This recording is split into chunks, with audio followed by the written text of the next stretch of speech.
Hello friends, how are you? I hope that all of you are very fine. Friends, today we have to discuss the application of dimensional analysis. Friends, there are three applications of dimensional analysis. First one is to verify the truth of physical equation. Second, to determine the relation between different physical quantities. And third is to determine the conversion factor between units in different system of units. So we will go for first application. Application एकदम simple आहे, परंतु गरजेचं पण तेवढंच आपल्या वेळोवेळी कामात येणार आहे. कोणतं ॲप्लिकेशन आहे ते first C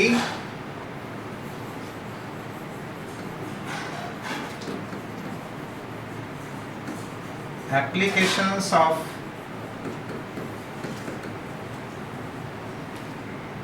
dimensional analysis.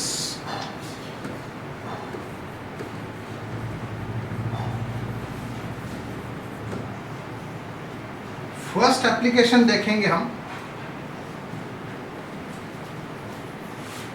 First application to verify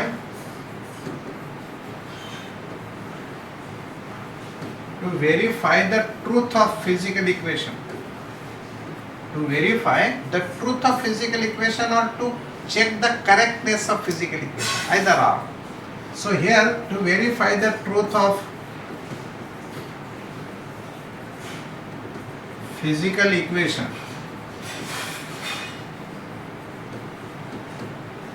now आपल्याला काही गोष्टी ध्यानात ठेवाव्या लागणार आहेत. त्याच्यापैकी पहिली गोष्ट म्हणजे कुठल्याही कॉन्स्टंट टर्मला डायमेन्शन्स नसतात. अँगल्स आर डायमेन्शनलेस आणि power of exponential function also dimensionless. तीन गोष्टी. कॉन्स्टंट टर्मला डायमेन्शन्स नसतात, constant terms are dimensionless, angle is also dimensionless and power of exponential function E also dimensionless. दुसरी गोष्ट ध्यानात ठेवायची आम्हाला की कुठलंही इक्वेशन कितीही टर्म्स असू द्या त्याच्यामध्ये dimensions of each and every term in given physical equation are same. If dimensions of different terms are if dimensions of different terms are different, then that equation will be 100% wrong. Okay, so we will see. Now if we have equation V is equal to U plus AT, we will verify this equation whether correct or wrong. We know that this equation is correct, पण check करायचं आपल्याला काय घडतंय बघा ते. This is final velocity. Dimensions of final velocity are 0 in mass, 1 in length, minus 1 in time. This is known as U is initial velocity. Here velocity whether initial, midway or final, but the dimensions will not be changed, and therefore dimensions of initial velocity is same as that of dimensions of final velocity, and that is what? 0 in mass, 1 in length, minus 1 in time. Now dimensions of acceleration is also known as, आहे का नाही माहिती? आपण derive केलेत मागच्या व्हिडिओमध्ये आहे ते dimensions of different physical quantities. त्याच्यामध्ये ॲक्सलरेशनचे डायमेन्शन्स तुम्हाला पाहायला भेटतील आणि ते आहेत 0 in mass, 1 in length, minus 2 in time. Now this time is in multiplication, so multiply that with 1 in time. Now look at the friends. Friends, you will see now. Here final velocity 0 in mass, 1 in length, minus 1 in time. Initial velocity means one term of right side of the equation, 0 in mass, 1 in length, minus 1 in time, plus look at this 0 in mass, 1 in length, and now minus 2 and plus 1 is equal to minus 1. We have three terms, left side 1, right side 2. सगळ्या टर्मचे dimension same आहे. So we will say This equation is absolutely correct. This equation is correct. Okay. पण आता बघा, आता आपण equation मध्ये थोडासा बदल करू. इक्वेशन जशाच तसं दिसेल ते, बरं का. Let equation now v is equal to u plus at square. You know this equation is wrong, but we have to verify. We have to check whether it is correct or wrong by dimensional method. So here final velocity 0 in mass, 1 in length, minus 1 in time.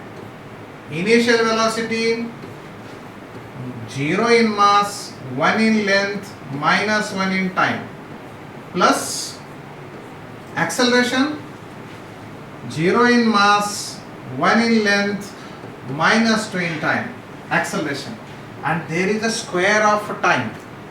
So here we will write square of time is as 2 in time. Look at the first term. I am writing this as it is 0, 1 and minus 1. Right side here 0, 1 and minus 1. It is fine. But now look at this. 0 in mass, it is fine. 1 in length, oh good. But what will be the power of t? Power of t will be 0. Are these three dimensions same? No. This is different than these two. So we will say given physical equation is wrong. म्हणजे dimensions सगळ्या टर्मचे जर correct असतील तर ते correct असणार. पण आता जरा थोडेसे आपण ट्विस्ट घेऊ. कसा twist? Look at this.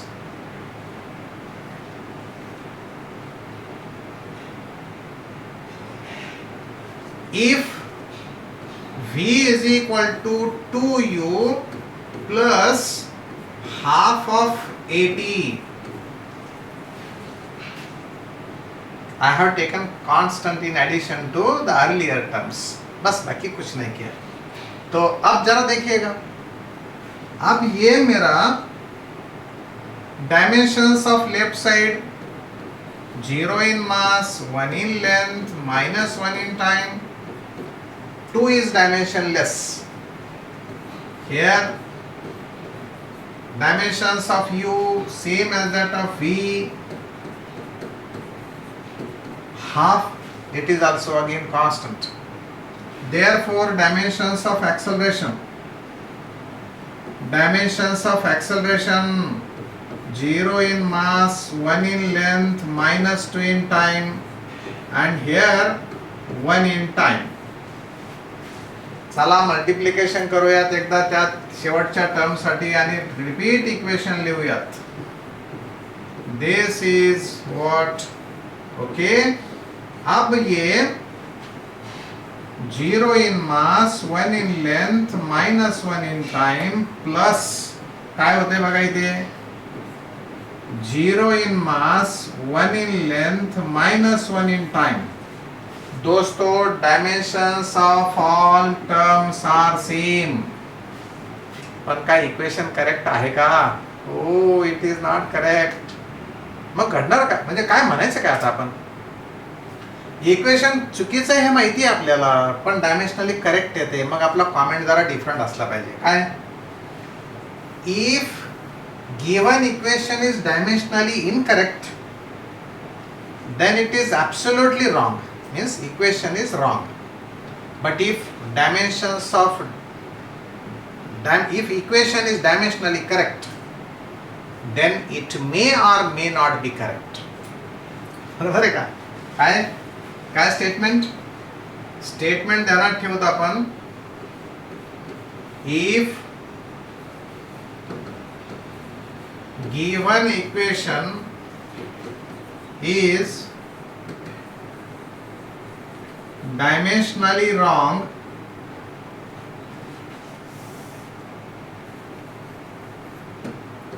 dimensionally wrong, then given equation is absolutely wrong.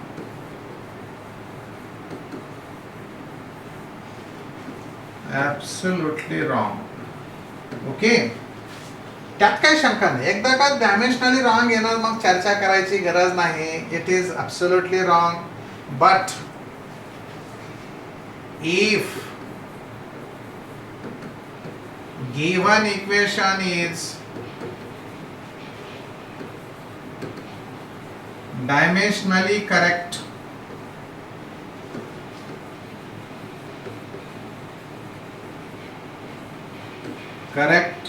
then that equation may or may not be correct. That equation may or may not be correct.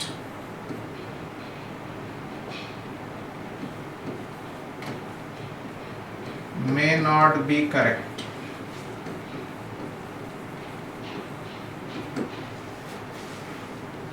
Do remember this. हे तर काय सोपं राहील ध्यानात, पण गरजेचं नाही की डायमेन्शनली correct equation करेक्टच असलं पाहिजे. Okay, so we will see applications of this application. म्हणजे या ॲप्लिकेशनच्या बेसवरती प्रॉब्लेम कसा येतो. सी हिअर प्रॉब्लेम येईल आपल्याला. लेट तेच ती वेलॉसिटीच्या साठी आपण लिहूत परत. Velocity of given body is expressed as. कसं इक्वेशन घेऊत आपण एखादं. काय v is equal to a minus b by t plus C T square. देखो मैंने 3 वेरिएबल्स लिए हैं. मैं इसे कैपिटल B लिखूंगा. A capital B capital C capital, all are variables. हाँ, डिफरंट फिजिकल क्वांटिटीज आहेत त्या. आता आम्हाला विचारलंय व्हॉट आर डायमेन्शन्स ऑफ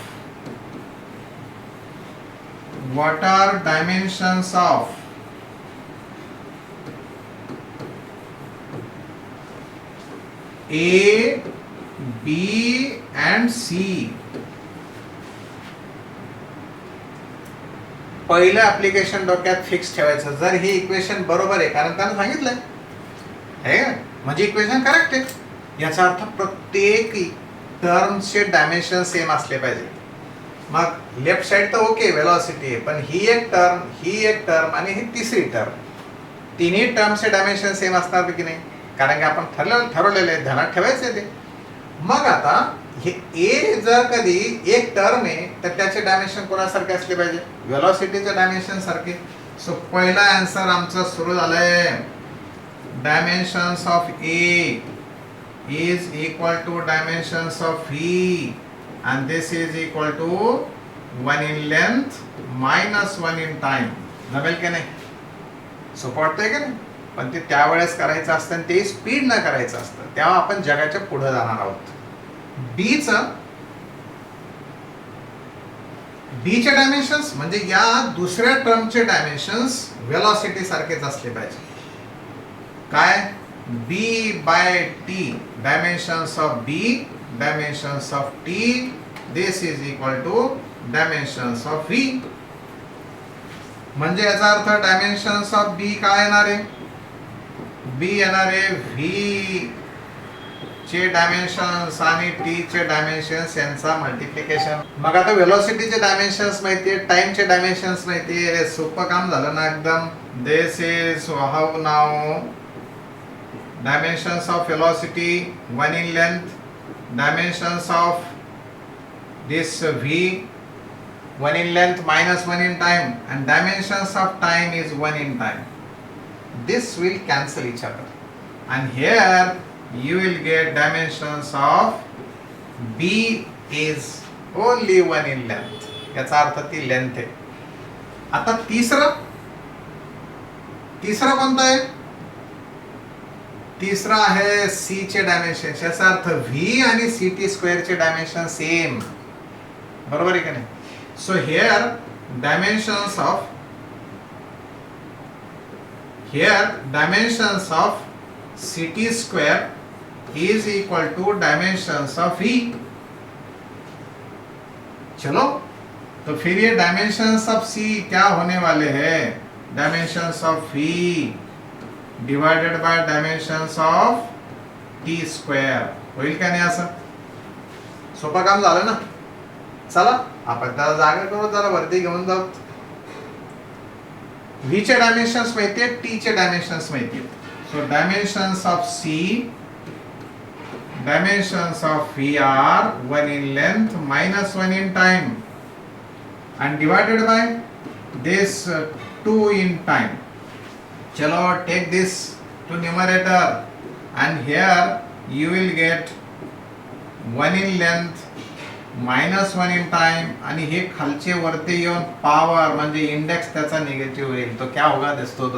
देखो ये -1 -2 -3 and this is how 1 in length minus 3 in time. This will be dimensions of your C in given equation. काय? या आपल्या C चे डायमेन्शन्स म्हणजे 1 in length minus 3 in time होईल.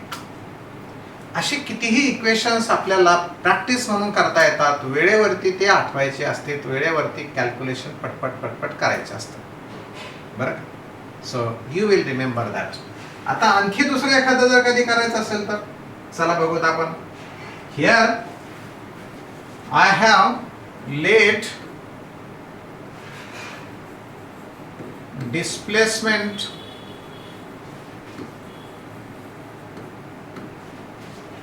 Of a body is what? X is equal to a plus b sine of c plus theta. आणि आता विचारलंय what are dimensions of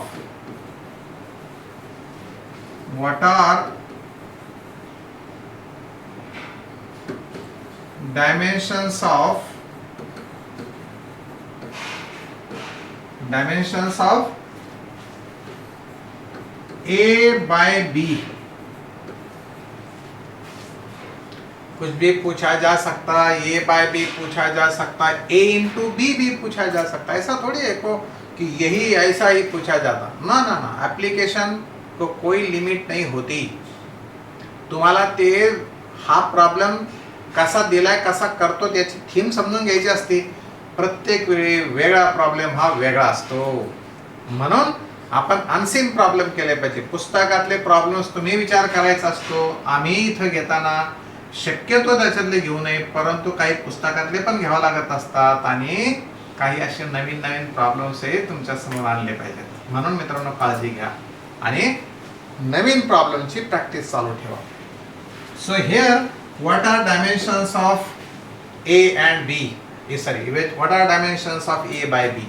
तो देखो दोस्तों, ये थीटा तो एंगल है.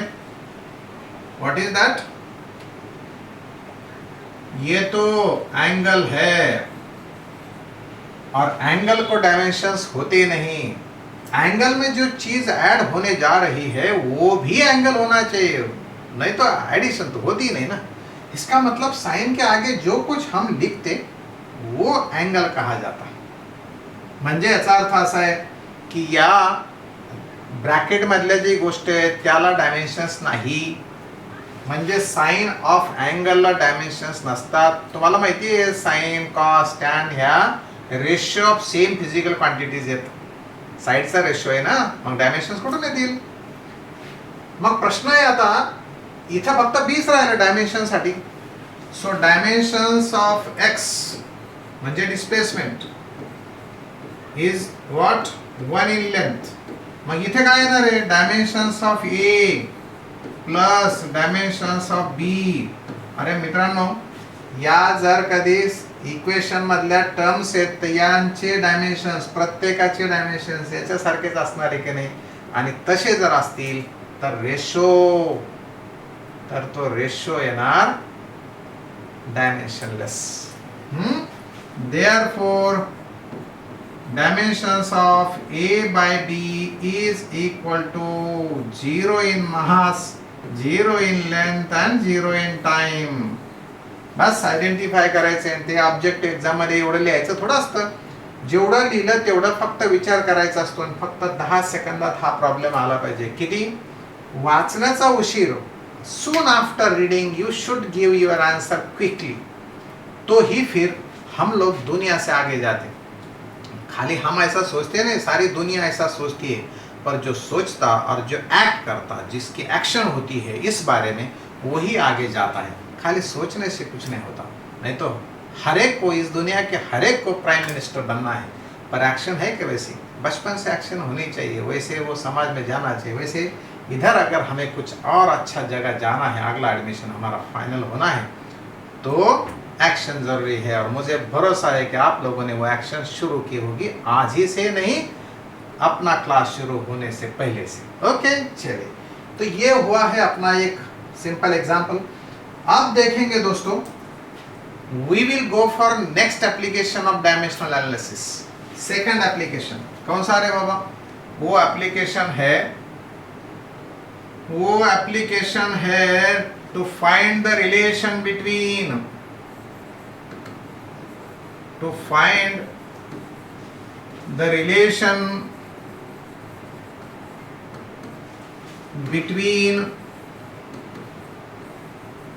different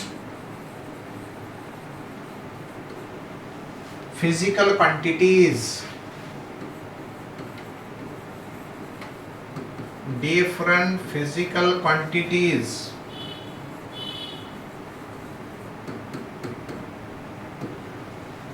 मतलब ऐसे कुछ क्वांटिटी है एक दूसरे पे डिपेंड है, त्यांच्यामधलं रिलेशन काढायचे आणि त्याच्यासाठी मदत घ्यायची डायमेन्शनल अनालिसिस. मग एक्झाम्पल एखादं सांगता येईल का? मित्रांनो तुम्हाला अगदी हायस्कूल पासून माहिती आहे सिंपल पेंडुलमच्या पिरियडचा फॉर्म्युला. एव्हरीबडी नोज दॅट की period of simple pendulum depends upon its length and depends upon acceleration due to gravity. माहिती आहे आम्हाला. पण असं गृहीत धरू एखादा म्हणत असेल की त्याचा पिरियड मास वरती पण डिपेंड आहे, म्हणत असेल ना एखादा, काय लागतंय त्याला? बरोबर आहे मित्रांनो. पुस्तकात आता फक्त असं इथून सुरुवात केली, मासचा विषयच नाही घेतला, पण मी घेतला मासचा. अरे देऊ शकतो एखाद्या वेळेस आपल्या डोक्यात येऊ शकतं, एखाद्या विद्यार्थ्याला वाटू शकतं की झोक्यामध्ये छोटं बाळ बसलं तर त्याचा पिरियड आणि मोठा माणूस बसला तर त्याचा पिरियड ऑफ ऑसिलेशन डिफरंट असेल तर बघूत आपण घेऊ प्रॉब्लेम. काय directly depends upon length, acceleration due to gravity and mass as well. येऊ शकतं की नाही एखाद्याच्या मनात? मग आपण प्रयत्न करून पाहायला काय हरकत आहे, बघू ना आपण ते खरंच आहे का तसं. So here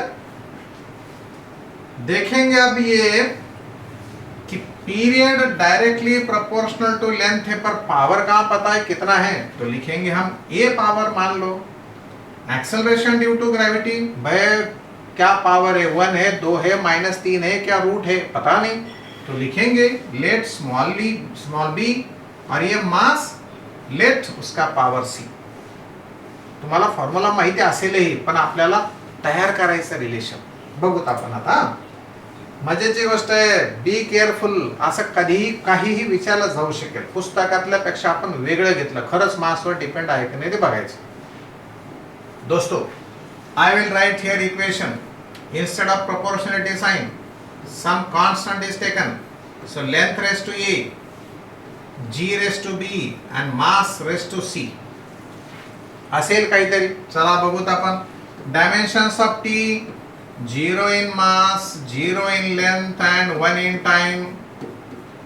this is constant, it is proportionality constant and therefore it will be dimensionless. आणि तो जर डायमेन्शनलेस असेल तर त्याचा विषय संपला, बरोबर आहे की नाही? मग जर त्याचा विषय संपला असेल तर आम्ही लिहिणारच नाही. आता डायमेन्शन्स ऑफ लेंथ, लेंथचे डायमेन्शन्स 1 इन लेंथ, पावर त्याचा a, acceleration due to gravity हो, ये उसका उसे ड्यू टू ग्रेविटी ऐसा लगा दिया है, पर हमें क्या करना है? वो एक्सेलरेशन ड्यू टू ग्रेविटी हो या एक्सेलरेशन ड्यू टू हमारे स्टूडेंट हो या एक्सेलरेशन ड्यू टू डॉग हो, कुत्ता पीछे लगने के बाद अपन कैसे भागते? तो एक्सेलरेशन किसी के कारण हो, हमें क्या लेना देना, पर है तो एक्सेलरेशन ना. And therefore we will take dimensions of acceleration. So here dimensions of acceleration 1 in length and -2 in time. Power B. Now dimensions of mass 1 in mass, power C. We will simplify right side. चलो तो ये right side simplify करेंगे. A in length, इधर B in length, time -2B into time, 2B in time, and ये मास है C in mass. It is in multiplication, so power will be added. So here we will write A plus B in length minus 2B in time and mass raised to C. See here, we will compare left side, right side. What is power of L? A plus B. What is power of L? 0. So A plus B is equal to 0. Hence A is equal to minus B. Okay. इससे हमारा अभी तक कुछ फायदा हुआ नहीं. भला इधर देखिए, इधर 1 है, इधर -2B है, तो B कितना होगा? B हो गया है -12. B अगर -12 हुआ तो ये कितना हो जाएगा? Therefore A will be this minus and this minus, it will be plus. And now see, power of M is C, power of M is 0. इसका मतलब उसमें मास नहीं है. Period of simple pendulum is not depend upon mass. Power 0 आया ना, क्योंकि अगर मैं ये इक्वेशन लिखता हूं, या ये देखो, मैं अगर ये इक्वेशन लिखूंगा तो क्या होगा? ये k L raised to half, G raised to -half, M raised to 0. If power of any term is equal to 0, then what is value of that? It is 1. So here we will get k L raised to half, ये -half है तो मैं नीचे लेकर आता, G raised to -half का +half. तो shall we write here only this is equal to k in root L by G.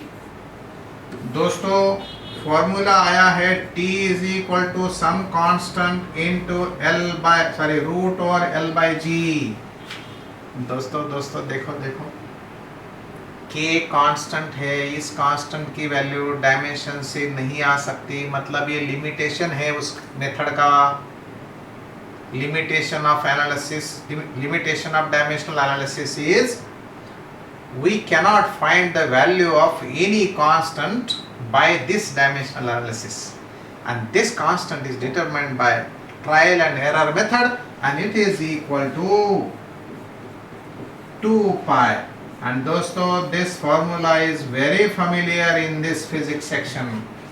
Period of simple pendulum is 2 pi root over L by G. Second application limitation के साथ हमने discuss किया है. अब और एक आधा रिलेशन देखेंगे हम लोग. जैसा कि हम लोगों को पता है 12वीं के सिलेबस में आएगा, 12वीं के सिलेबस में आएगा कि velocity of transverse wave in a stretched string depends upon two things. अगर वो डोरी छोटी सी है, मतलब बारीक है, थीन है, और वो अगर थिक है, ऐसी थिक है, डोरी थीन है और डोरी थिक है, मतलब मास पर यूनिट लेंथ और मास पर यूनिट लेंथ ये दोनों का अलग अलग है। और डोरी तुम ये स्ट्रिंग तुम लोग कितना जोर से खींचते उस पे मालूम होता है टेंशन। तो पता है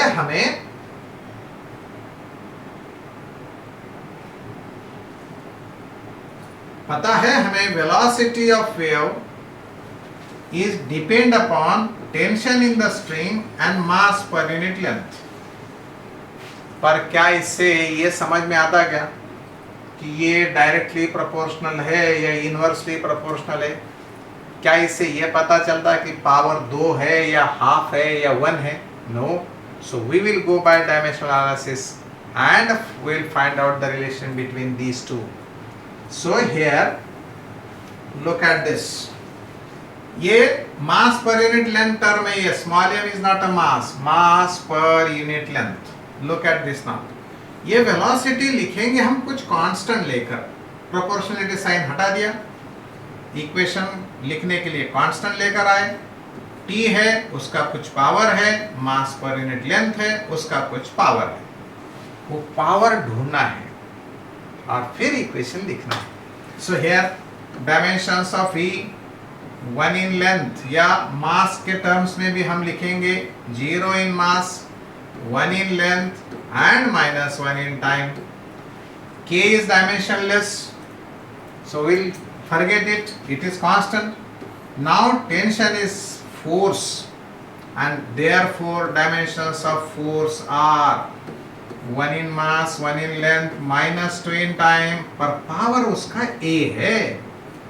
मल्टीप्लिकेशन में मास पर यूनिट लेंथ है, मास पर यूनिट लेंथ मतलब 1 लेंथ माइनस होगा ऊपर आने के बाद। अब मल्टीप्लिकेशन करेंगे, हियर 1 इन मास मतलब A in mass, 1 in length मतलब A in length and -2A in time. Here 1 in B मतलब this and length मतलब -B। Here we will multiply now M, L, L। Okay, so be ready, we are close to our answer। Power of M is now A plus B, power of L A minus B, and power of T is same as that of earlier। चलो we have to compare। Are you ready? चला बघा काय होतंय ते। So here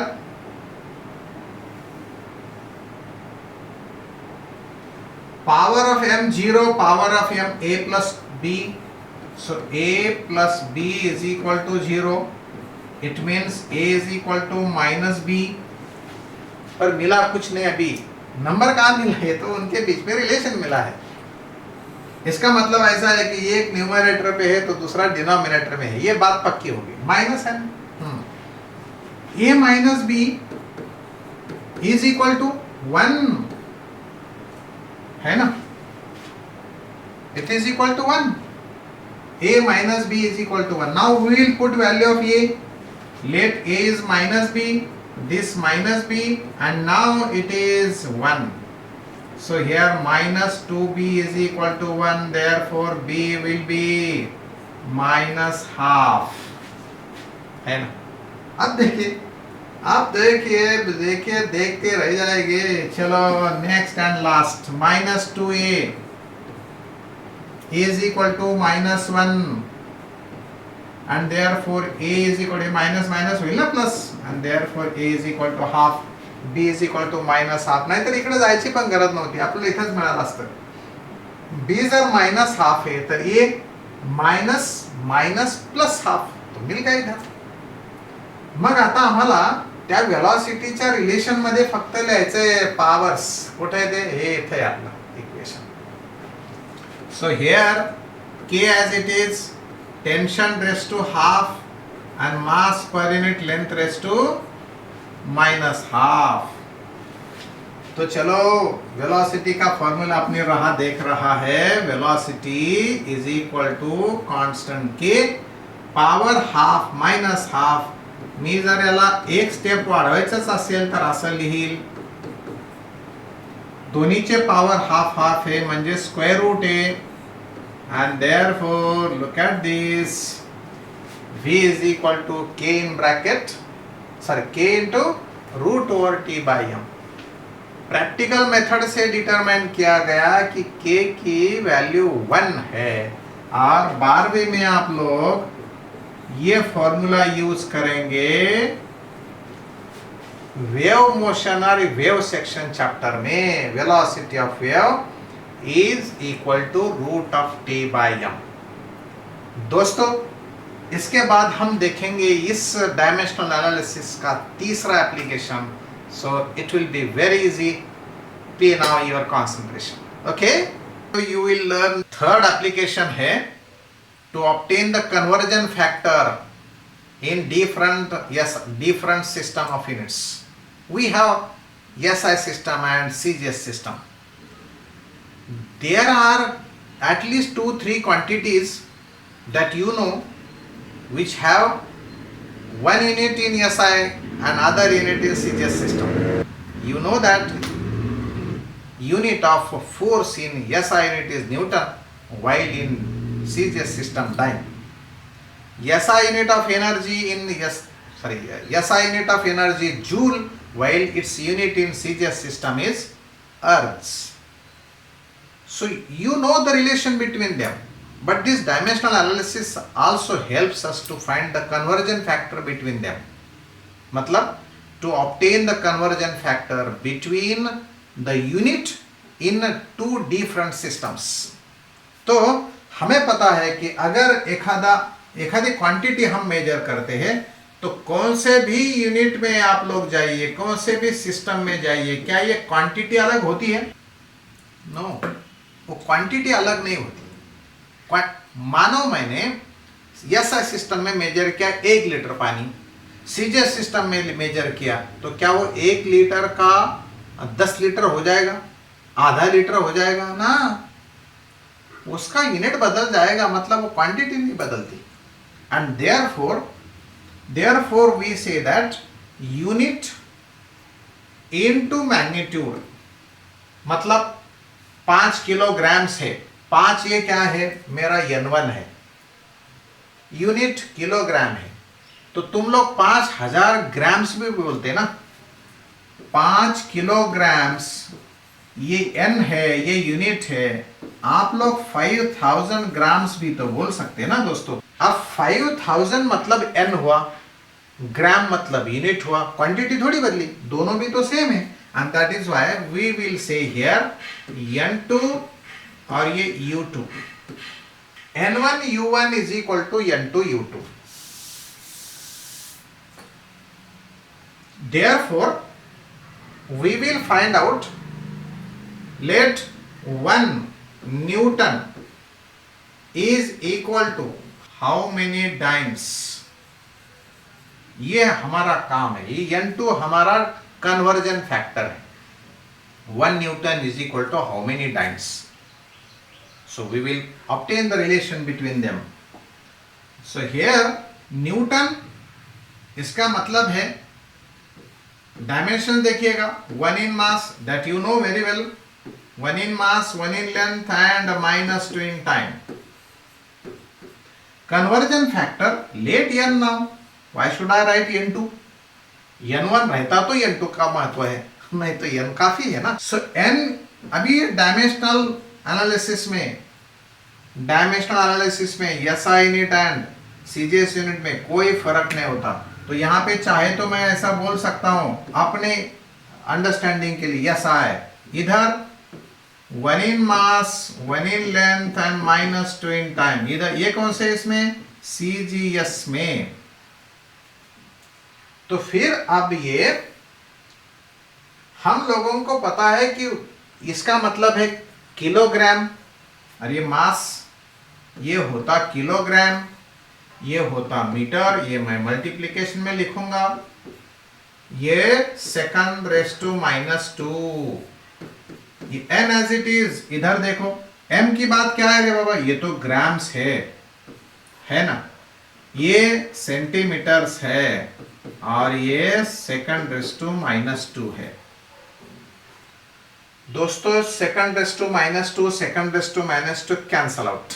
अब 1 kilogram is equal to how many grams? Will you help me? It is 1000 grams. 1 meter is equal to how many centimeters? 100 centimeters. And second raised to 2 -2 तो cancel हो गया. And this is equal to n into gram into centimeter. दोस्तों ये ग्राम, ये centimetre, इस ग्राम और centimetre से फिर कैंसल हो जाएंगे, और ये कैंसल हुआ. इसको बोलते 10 to the power 3, 10 raised to power 3. इसे बोलते हम लोग 10 raised to power 2, एंड ये है n. सो n is equal to 10 to the power 5. मुझे गारंटी है आप में से 99% लोगों को यह पता होगा कि 1 newton is equal to 10 to the power 5 dynes. आप लोगों ने यूज भी किया होगा, पर डायमेंशनल एनालिसिस में इसका ये डिराइव करके देना हमारा काम था, बस एप्लीकेशन नहीं है, बहुत काम की चीज नहीं है, लेकिन पहला दूसरा एप्लीकेशन बहुत इंपॉर्टेंट है. अच्छा, आप लोगों को ये पता है क्या, मानो एनर्जी है या वर्क डन है ना, तो आप लोगों ने एनर्जी 2 सिस्टम में मेजर की, एनर्जी 1 सिस्टम में, एनर्जी अदर सिस्टम में, तो क्या क्वांटिटी बदलती? नहीं बदलती. वो रहता है n1 यूनिट 1, n2 यूनिट 2. है क्या नाही? मग आता हे n1 आपण त्याला म्हणू या सिस्टमला SI system 1 in joule, 1 joule. Into लिखना जरूरी नहीं है, मैं n1 u1 लिखा इसलिए इधर मल्टीप्लिकेशन लिखा, लेकिन ये कोई काम का नहीं. वैसे 1 किसी के भी साथ मल्टीप्लिकेशन में लिखना जरूरी भी होता नहीं. तो let n2 is equal to x, मैं लिखा x, n भी लिख सकता, x भी लिख सकता, तुम्हारा इनिशियल तुम्हारा लिखो. u2 इज अर्ग्स, ये अर्ग्स है. अब नाउ डायमेंशंस ऑफ जूल, मतलब एनर्जी के डायमेंशंस क्या आप बता सकते?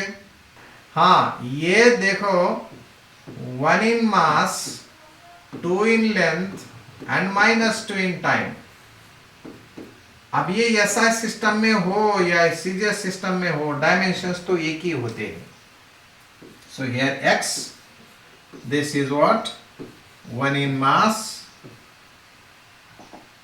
2 in length, -2 in time. क्या हम ये t², क्योंकि सेकंड ये तो है दोनों तरफ, पर लिखेंगे एक बार, एक स्टेप लिखेंगे, ये CGS. Now mass in CGS, sorry SI system kilogram, length metre square, और ये second raise to -2. This is equal to अपना x here multiplied by m है, मतलब ग्राम है, ये सेंटीमीटर स्क्वायर है, और ये सेकंड रेस टू -2 है. Second raise to -2, second raise to -2, नमस्ते, हो गए कैंसल, दिस कैंसल्ड आउट. अब क्या बाकी है, किलोग्राम कन्वर्ट करो ग्राम में, अभी तो आप लोगों ने बताया सो है 10⁻³ grams is equal to grams. Metre, 1 metre बराबर 100 सेंटीमीटर तो है ना, 100 का मतलब है 10⁻² सेंटीमीटर, पर ये मीटर की बात हो गई, ये तो इसका स्क्वायर है ना, तो ये पूरा क्या पूरे का स्क्वायर होगा, and here your x, right में क्या होगा, ग्राम्स एंड सेंटीमीटर स्क्वायर, ये बीच में हाइफन देना चाहिए, मल्टीप्लिकेशन में रहे तो हाइफन देना जरूरी रहता, डैश देना, नहीं तो स्पेस देना जरूरी रहता। सो हियर देखो देखो ये क्या हुआ रे दोस्तों, ये हुआ अब 10⁻³ grams, 10⁻² and its square 10⁻⁴ and centimeter square. Here only x, gram and centimeter square. Will you cancel gram centimeter square with these gram and centimeter square? Yes, you will cancel. So here these are cancelled. What left? 10⁻³ plus 10⁻⁴. So index are added and this is what? 7. ये है हमारा x. तो we will say that x ergs is equal to 1 joule. तो मेरा x है 10⁻⁷, and hence we will say 1 joule is equal to 10⁻⁷ ergs. एक सवाल second application भी बनाएंगे। चलो देखो, the physical equation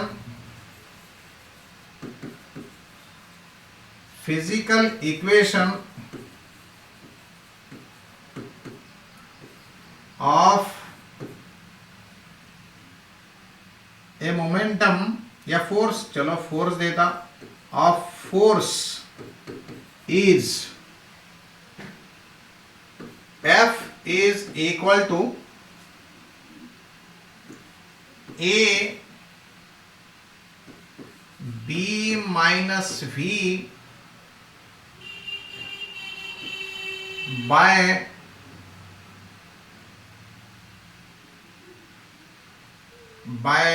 T,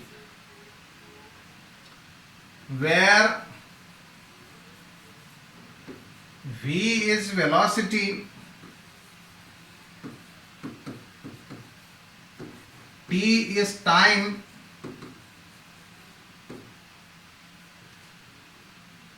then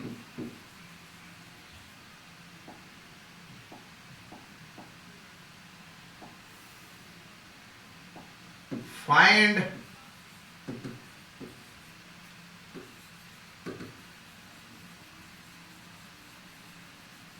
dimensions of A by B। दोस्तों ये बात जरा सोच लो कि ये जो B है वो उसमें से वेलोसिटी माइनस कर दिया, तो क्या तुमने सीखा था क्या तुमने सीखा था कि subtraction and addition same physical quantities की होती है? अरे बाबा, सबट्रॅक्शन आहे म्हणजे बी ही वेलॉसिटीच असली पाहिजे, आणि बी जर वेलॉसिटी असेल तर हे कशासारखं आहे? फोर्स। हे कशासारखं आहे? हे आहे force is equal to M V म्हणजे मोमेंटम डिवाइडेड बाय टाइम। ये तो आ गया, मतलब काहीच न करता ज्यांना हे समजलं ते पटकन म्हणतील ते एम, ए म्हणजे एम आहे आणि बी म्हणजे व्ही आहे। मग ए आणि बी चे डायमेन्शनचा डिव्हिजन घ्यायचे, म्हणजे 1 इन मास 1 इन लेंथ आणि -1 इन टाइम झाला आमचा answer. 1 in length -1 in length, sorry 1 in mass -1 in length and +1 in time. अब तुम्हारे डायमेंशनल एनालिसिस के हिसाब से बहुत स्टेप बाय स्टेप लिखेंगे अपन अभी। हाँ चलो देखो इधर, F is equal to A B minus V by T, ऐसा है। चलो टी को लेकर आओ इधर, F into T is equal to A आणि इंटू व्ही. कसं लिहायचं, का बरं लिहायचं V? Because V is subtracted from B and therefore dimensions of b and dimensions of v are same. मग आम्हाला ते कळालं, आम्ही वाक्यात ते लिहून टाकू इथं. पण वाक्य लिहित असतात का या नीट आणि जेईच्या एक्झाम मध्ये, ऑब्जेक्टिव्ह एक्झाम मध्ये नसतात लिहित. ते डोक्यात ठेवायचे की हे दोघांचे डायमेन्शन सेम आहे म्हणजे व्ही चे. आता राहिला प्रश्न फक्त ए चे डायमेन्शन्स काढा. 1 इन मास, 1 इन लेंथ, -2 इन टाइम. हा 1 इन टाइम, इकडे A don't know, 1 in length and -1 in time. दोस्तों देखो ये हुआ तुम्हारा L cancel, -2 + 1 -1 and this -1 in time, this -1 in time. Look at A is same as that of mass and therefore A by B is equal to dimensions of A, मतलब ऐसा है ना. और फिर B का मतलब है वेलोसिटी, तो ये होता है उसके dimensions 1 in mass, -1 in length and +1 in time. दोस्तों ये देखो, आप लोगों को एक चैलेंज दे रहा हूं मैं. ये सवाल मैंने मेरे आज तक के 25 साल के एक्सपीरियंस में किसी को भी नहीं दिया है. और ये सवाल ऐसा कि ऐसा आप लोगों को किसी भी रेफरेंस में अगर 2 साल में मिला तो मुझे उस बुक का नाम दे दो, आप लोगों को 10,000 लेकर जाओ. बुक में का सवाल नहीं आहे. मी तुम्हाला खात्रीने सांगतो, आता इथं मोदीराज नावाची मुलगी, तिची बहीण मेडिकलला लागली, सपना शेंगोळे तिची बहीण मेडिकलला लागलेली आहे. याच्या दुसऱ्या आणखी कोणी विद्यार्थिनी असतील, विद्यार्थी, त्यांना विचारा, त्यांना सांगा त्यांच्या बहिणीला, काचेकर आहे, त्यांना विचारायला सांगा की असा प्रॉब्लेम त्यांच्या वहीत आहे का. मी सांगतो तो 100% नाही. नेट पे देख सकते हैं, नोटबुक में तो नहीं, किताब में तो 100% नहीं, क्योंकि मैंने अभी बनाया वो. और ऐसा बन नहीं सकता क्या? ऐसे कितने भी प्रॉब्लम बन सकते ना. थीम वही है. थीम क्या है? दोनों तरफ के डायमेंशन सेम होने चाहिए, सारे टर्म्स के डायमेंशन सेम होने चाहिए. एडिशन और सब्ट्रैक्शन उसी की होती है जो सेम नेचर के हो. F is equal to M A जैसा रहता है. हाँ, ते पण म्हणू शकते. F is equal to M A, तो हे ऍक्सलरेशन सारखं. F is equal to M A आहे, एच्या जागेवर कोण आहे? वेलोसिटी अपॉन टाइम आहे ना, रेट ऑफ चेंज ऑफ. आपण नाही म्हणत का velocity v minus U upon T, तर इथे u मायनस व्ही आहे, डिसेलरेशन आहे. काय बिघडतं? लक्षात घ्या. बरं, आता लिहिता मला b बाय ए नाही का विचारता यायचं? विचारता येतं. उद्या b बाय ए विचारतील. Understood? So don't forget the theme and don't bother the new problem.